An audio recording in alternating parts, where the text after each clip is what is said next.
FBI, DOJ would have known about Les Wexner's ties to Jeffrey Epstein, even in a pre-Donald Trump world. So help me understand, as a former DOJ lawyer, why it might be that DOJ, FBI would not have reached out to him. So the most charitable version of this is that Wexner actually might have been subpoenaed, but did not actually have to testify because Epstein killed himself, and so there was no, criminal defendant for him to talk about. The problem is you look at document after document after document in the files that have been revealed, and they're just so spotty. So what you see, for instance, is a reported bodyguard for Wexner saying that he might have information about the connection between the two, say that they are literally best friends. Well, that's the only time that that bodyguard's name comes up in the entirety of the millions of files in the Epstein document dump so far, which suggests either that the bodyguard wasn't interviewed again, which is concerning, or that the documents that have been produced are incomplete, and that's even more concerning. And so all of this goes to, sort of a broader concern here that what we're seeing in these documents is just part of the picture, and that the Department of Justice hasn't given us all the relevant documents. Notice how this is knocking us all out here.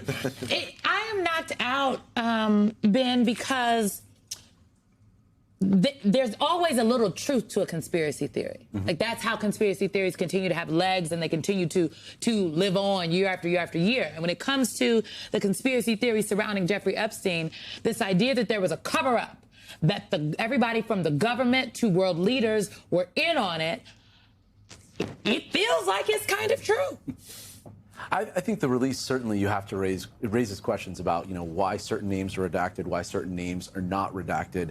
But I think, the fact that Wexner said that he was never interviewed by the DOJ or FBI, it also speaks to the fact that Jeffrey Epstein's crimes were severely misunderstood by prosecutors for decades. Mm. Tell us more about that. When I talked to prosecutors who were involved in the original investigation into him in Florida, they didn't really understand the degree of the crimes that Jeffrey Epstein had committed.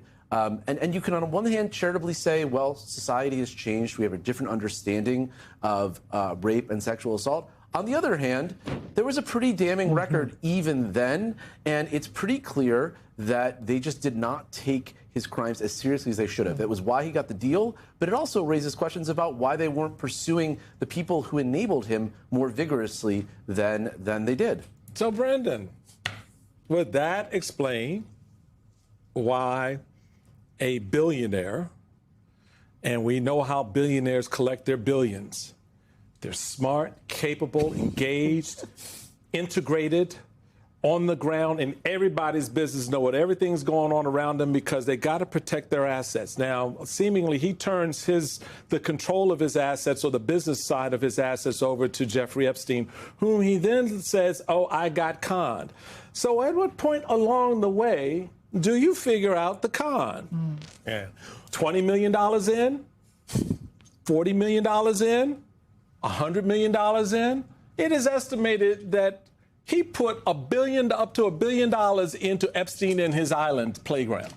So at what point does this billionaire, this well-integrated man, because you don't get that way without being smart about your business, not realize he's getting conned? Yeah, well, Ben and I were talking about this just off screen just a few minutes ago.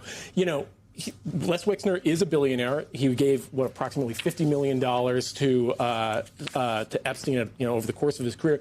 You don't become a billionaire by just sort of giving away $50 million.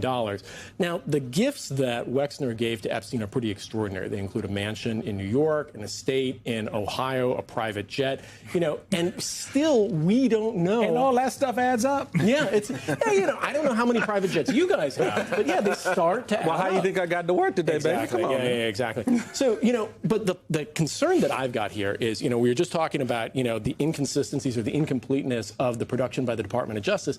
Then you have the sort of haphazard, hesitant investigation by the House Oversight Committee, which is where this deposition came from in the first place. James Comer, who's been the head of the Oversight Committee, has really been a reluctant participant in all of this so far. And as you noted, there were several Democratic members of Congress involved in this deposition today, not a single Republican member of Congress here. So again, it seems like the investigators don't want to try particularly hard at investigating right now.